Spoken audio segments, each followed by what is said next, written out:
Olha, a angústia não deve ser vista por nós como algo completamente negativo. A angústia pode sinalizar vida. Sim, ela pode apontar para o fato de que você é alguém que usa o cérebro. E tem alma, tem coração, é sensível à vida. Sim, é impossível, sabe, pensar e sentir como um ser humano, feito à imagem e semelhança de Deus, e não se angustiar com esse mundo. Nós nos angustiamos porque vemos pessoas sofrendo terrivelmente. Gente do nosso entorno, que nós amamos muito. Nós podemos nos angustiar por perceber a injustiça do mundo. Todas as sociedades estão organizadas de uma forma que percebe-se ser humano explorando ser humano. Então, nós nos angustiamos por vermos pessoas que, para não morrerem de fome, se submetem a uma jornada de trabalho desumana, que lhes rouba o tempo para a vida. Você imagina uma pessoa atrás de um balcão 8, 10 horas por dia, desempenhando uma atividade enfadonha, repetitiva, cansativa, num ambiente insalubre, para receber no final do mês o suficiente para pagar o aluguel e comprar o pão, sabe? E sem luxo, apenas para manter a vida biológica. Isso angustia. Angustia você olhar para uma região do planeta e, meu Deus, se deparar com imagens de um bombardeio, com crianças sendo retiradas dos escombros, pedaço de braço, de perna, o pai com o corpo do seu filho, bebê recém-nascido, ensanguentado, a gente se angustia por isso.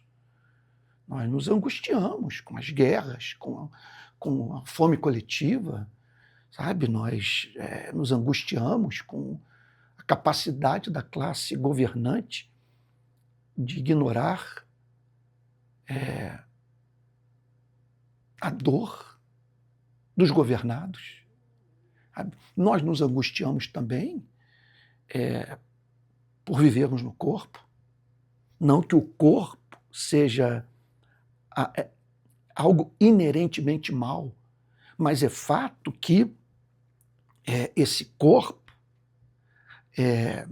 que nós habitamos, que a Bíblia chama de nosso tabernáculo, sabe? Veja, é algo com o qual nós não podemos, usando o português da rua, tirar onda. Porque é um corpo que encontra-se em processo inexorável de envelhecimento, sabe? Exposto a um número infindável de enfermidades. Sabe? Nós também nos angustiamos com a nossa fragilidade moral. Sabe? Não é duro lidar com o fato de que, muitas vezes, nos comportamos de maneira infantil, mesquinha, sabe? Que nos humilha, que nos faz sentir desqualificados para combater, seja qual for a espécie de injustiça que nos causa indignação. Porque nós acabamos nos vendo como parte integrante do problema. Há princípios dentro de nós que regem as relações humanas e que conduzem o ser humano, conforme acabei de dizer, a ser o principal algoz do seu próximo. Veja só, e princípios que estão por trás das guerras entre as nações. Tudo isso é muito humilhante. Então, não se angustiar num mundo como esse, sabe, pode denotar sinal de uma alma que morreu, de um cérebro que não funciona corretamente, de alguém que fez um pacto com o que há de tenebroso nesse planeta, sabe? Que não consegue conceber nada melhor, ou pelo menos aspirar ardentemente por alguma coisa que nos permita transcender esse vale de lágrimas. Agora, observe o apóstolo Paulo, na carta aos Romanos, no capítulo 8, verso 23, dizendo que a angústia é sinal de vida e que é característica das pessoas que receberam o Espírito de Cristo. Ele diz assim: também nós, que temos as primícias do Espírito, não vou gastar muito tempo explicando aqui, falando sobre primícias de Espírito, basta dizer o seguinte: nós que recebemos desse derramamento do Espírito, que somos habitação do Espírito, quer dizer, cuja vida é movida pelo amor, quer dizer, pela força motriz da vida do próprio Cristo. Nós que somos, então, habitação desse Espírito doce, Espírito que comunica esperança, sabe? Que nos faz ter fome e sede de justiça. Olha o que ele diz: nós que temos o Espírito, igualmente gememos em nosso íntimo. Veja, é um gemido provocado pelas aspirações do Espírito, de alguma coisa que o Espírito de Cristo nos fez almejar. Gememos no nosso íntimo. Não, ele não está falando aqui de uma psicopatologia. Ele não está aqui também falando de algo que nós devemos combater com medicamento. Ele está pensando aqui no ser humano no seu melhor momento. Ele teve um encontro com Deus. O próprio Deus veio fazer pelo Espírito Santo morada em seu coração. E a partir dessa experiência, ele passou a experimentar angústia, gemido no seu íntimo, uma forte aspiração que vem do interior, que o leva a almejar transcender essa presente vida. Olha o que o apóstolo Paulo diz na parte final do versículo: aguardando a adoção de filhos, a redenção do nosso corpo. Aguardando a adoção de filhos. O que ele quer dizer com isso? Já somos filhos de Deus. Nós que nos reconciliamos com ele, que o buscamos a partir da decisão de depormos armas, de abandonarmos a rebelião contra o Criador, a fim, portanto, de nos sujeitarmos à vontade desse Deus, que é bom, que é digno de ser amado e que pede de nós o que faz sentido. Então, nós nos reconciliamos com ele, nos fomos tornados, portanto, filhos e filhas da condição de rebeldes, fomos levados pela graça de Deus à condição de objetos do amor ardente do Pai. Contudo, esse status novo, ele não representa hoje a plena posse de tudo que está reservado para você e para mim. Há uma herança que nos aguarda, por isso ele diz, aguardando a adoção de filhos, não que nós não sejamos filhos, mas chegará o dia em que essa adoção se tornará plenamente conhecida por todos os seres racionais do universo. Então, nós aguardamos a adoção de filhos, porque essa espécie de relação que hoje temos com o nosso Criador, não somos mais tão somente criaturas suas, mas filhos e filhas amados por ele com amor ardente. Esse status cósmico, ele ainda, veja, não nos remeteu para a plena posse de tudo que está reservado, de modo que vai chegar um dia que se tornará evidente, porque nem todos hoje veem essa obra da graça. Nem todos hoje reconhecem a nossa identidade, que muitas vezes ela está oculta aos olhos das pessoas em razão da nossa pobreza, da nossa enfermidade, sabe? Das lutas que passamos na vida. Então você é cristão, passa por uma severa tribulação. Quem olha assim diz o seguinte: isso aí não pode ser amado por Deus, deve ter alguma coisa equivocada na vida dessa pessoa, porque caso contrário, ela não passaria por uma dor tão excruciante quanto essa. Isso é um fato. Uma pessoa, só que vai chegar o dia em que ficará patente, evidente, claro aos olhos de todos, que nós somos especiais para Deus. E que, por sermos amados dessa forma tão ardente, há certos privilégios aos quais somente nós temos acesso. Então o apóstolo Paulo está falando aqui, veja só a diferença dessa angústia. Essa aqui é a angústia cristã. O que a caracteriza? Ela vem acompanhada desse elemento de esperança. Porque, veja, porque o evangelho faz você sonhar com uma outra vida e desejá-la e esperar por ela. A mensagem do evangelho consiste no anúncio de uma promessa que é feita aos que se arrependeram e creram.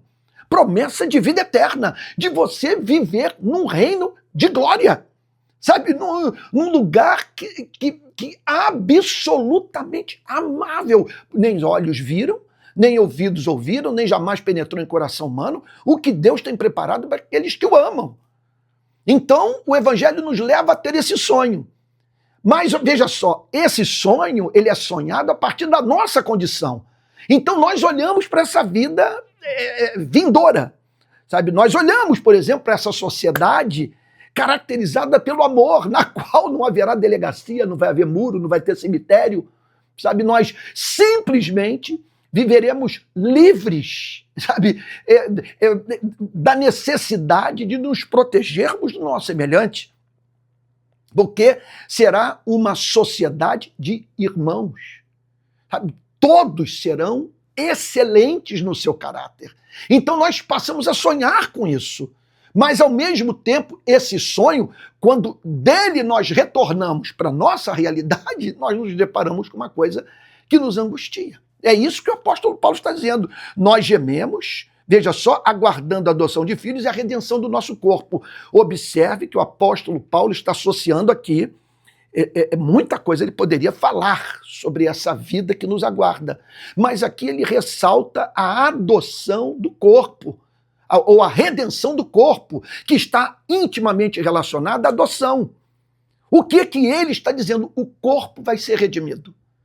Nós ficaremos livres das nossas limitações físicas, dos nossos problemas psicológicos, sabe? Dessa angústia que muitas vezes demanda a ida para terapia, o uso de medicamento, sabe? De uma coisa difusa para a qual você não encontra uma razão de ser. Você diz: olha, eu sinto uma angústia, uma tristeza latente, eu não consigo compreender o seu sentido, sabe? E coisas boas até mesmo me são faladas, mas eu não consigo tirar delas proveito algum. Isso faz parte dessa condição, sabe? Então, um dia o corpo será redimido.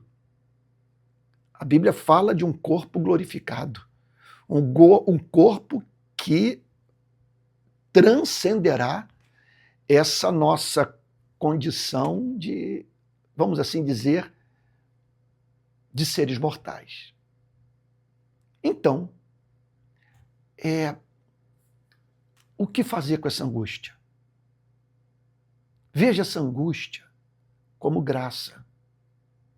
Porque é uma angústia que o faz ser misericordioso com as pessoas. É uma angústia que o move para a leitura do Evangelho, sabe, como um faminto, sabe, busca o pão. Sabe, é uma angústia que faz com que você veja na Bíblia o que ninguém consegue enxergar. É uma angústia que o coloca com os pés no chão. Na verdade, ela é subproduto do fato de você estar com os pés no chão. Você não nega a realidade. Você vê a vida tal como a vida é. Então, essa angústia pode levá-lo para a poesia, para a composição de grandes canções. Sabe, essa angústia pode fazer com que você pregue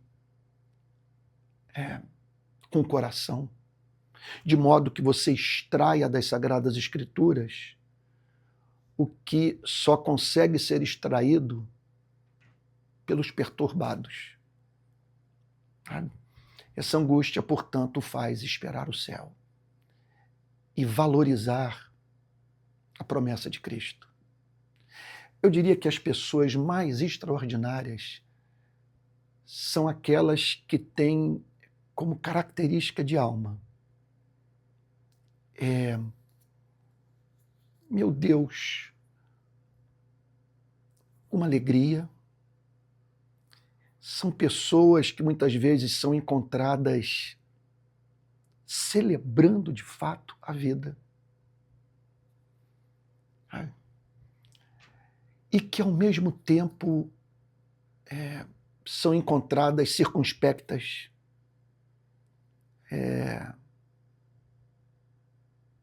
entristecidas, por alguns momentos se afastando de tudo, de toda, de tudo e de todos, por precisarem recobrar o fôlego. Quando nós temos essa mistura, sabe, dessa pessoa que tem os olhos abertos, é sensível à vida, mas ao mesmo tempo abraçou a esperança do Evangelho, nós nos deparamos com um ser encantador e que reproduz a vida de Cristo, porque o Cristo da Bíblia é visto chorando nas narrativas do Novo Testamento. Ele chora quando olha para Jerusalém, afastada de Deus.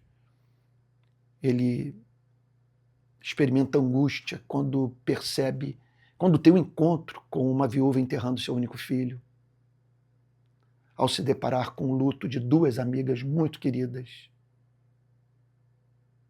A Bíblia diz que ele chorou. Mateus chega ao ponto de dizer que, vendo ele as multidões, compadeceu-se delas porque estavam aflitas e exaustas como ovelhas que não têm pastor. Certamente, Mateus disse que ele se compadeceu delas porque ele foi visto visivelmente comovido, sabe?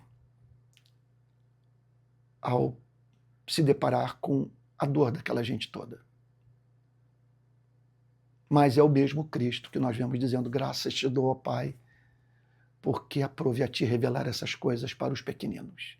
É o mesmo Cristo que diz que um dia nós vamos beber o bom vinho na sua presença, na celebração da vitória do amor sobre o ódio, da vida sobre a morte, do Deus Pai sobre as hostes do inferno.